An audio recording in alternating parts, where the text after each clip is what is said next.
C'est notre dernier après-midi au Salon du Livre à Genève, le 32e du nom, notre 11e année de Web TV. Et j'ai le plaisir d'accueillir sur notre petit plateau, en fait on est chez Favre et on salue Sophie Rossier, Denise Kikou-Gillian.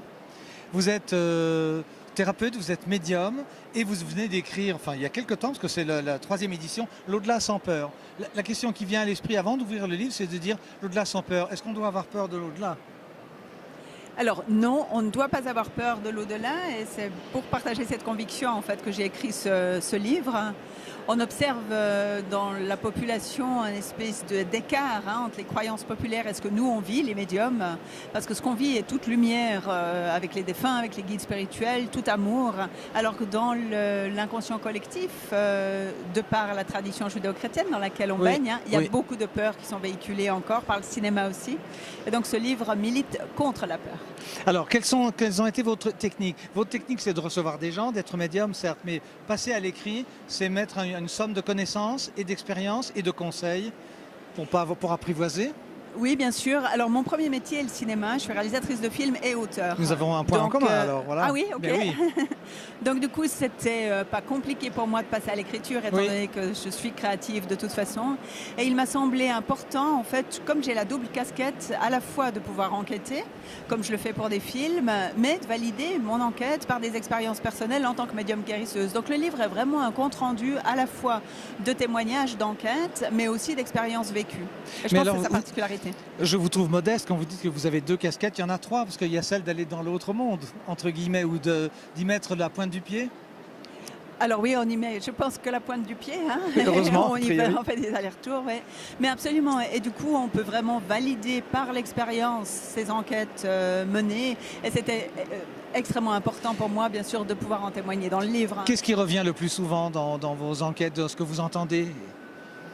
Alors en termes de peur, ce qui me touche le plus, par exemple, ce sont les parents d'enfants suicidés qui, bien qu'athées, non pratiquants, ont quand même le doute, est-ce que l'âme de mon enfant de l'autre côté ne serait pas punie ? Alors ça, c'est évidemment un moteur, une motivation immense pour moi que de permettre à des personnes comme ça de sortir de la douleur, parce que ces peurs sont infondées. Quand on dit de l'autre côté, ça vient d'où, du point de vue, vous parliez du monde judéo-chrétien, en haut, très bien, en bas, moins bien. Où est-ce qu'on doit situer cet au-delà ? Alors, ce sont des représentations. Notre cerveau humain, malheureusement, fonctionne avec des représentations qui sont limitées et limitantes. Donc, l'au-delà est bien entendu tout partout autour de nous. La particularité des défunts, des guides, c'est d'être invisibles, n'est-ce pas ?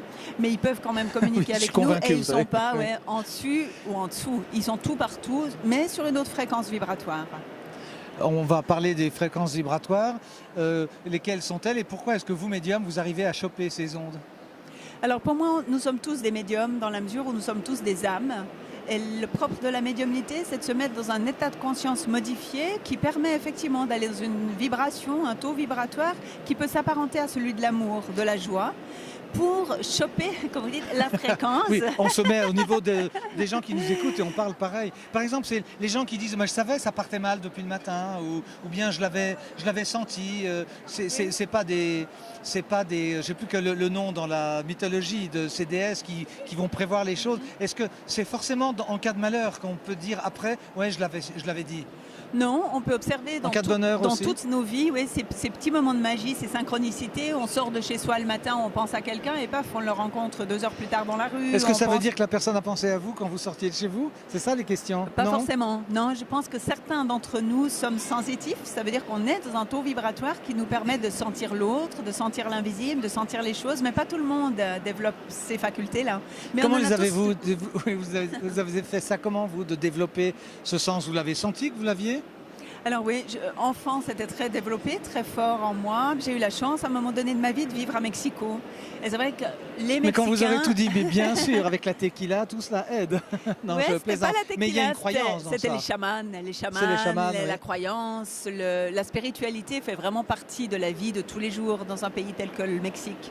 Donc voilà, ça m'a permis de mettre des mots sur des choses que je ressentais. Et jusqu'alors, je ne l'avais pas fait en Occident. On ne parlait pas de ça du tout dans mon milieu. Non, vous êtes considérée comme une chamane en Occident. On se dit elle est différente. Oui, absolument.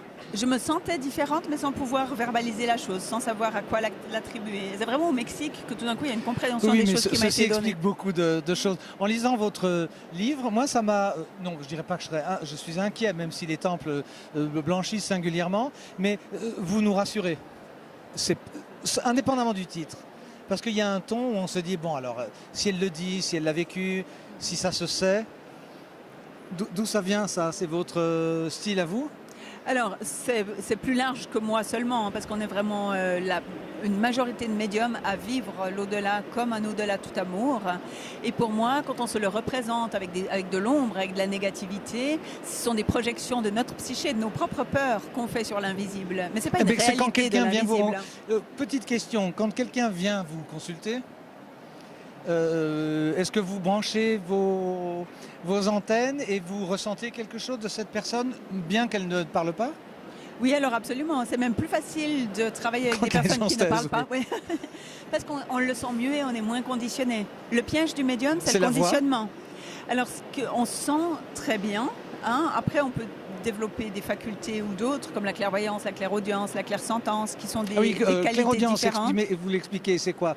Contrairement à la clairvoyance. C'est on entend en fait comme une voix intérieure qui peut nous dicter des textes, qui peut nous donner des informations. La clairvoyance, c'est l'image.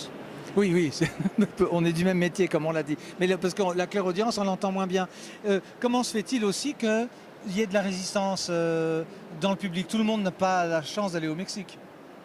Alors, on a quand même des représentations très anxiogènes dans nos cultures occidentales. Quoi, le diable De par la tradition judéo-chrétienne, le diable, la punition, le jugement dernier, l'enfer, les esprits malins, les amérantes, etc., est largement véhiculé par la culture, par le cinéma.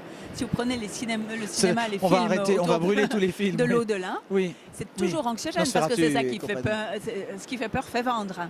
D'accord. Donc il y a dans l'inconscient collectif une peur, une anxiété comme ça, toujours quand on parle de ces sujets, jusqu'à ce qu'on s'informe un petit peu.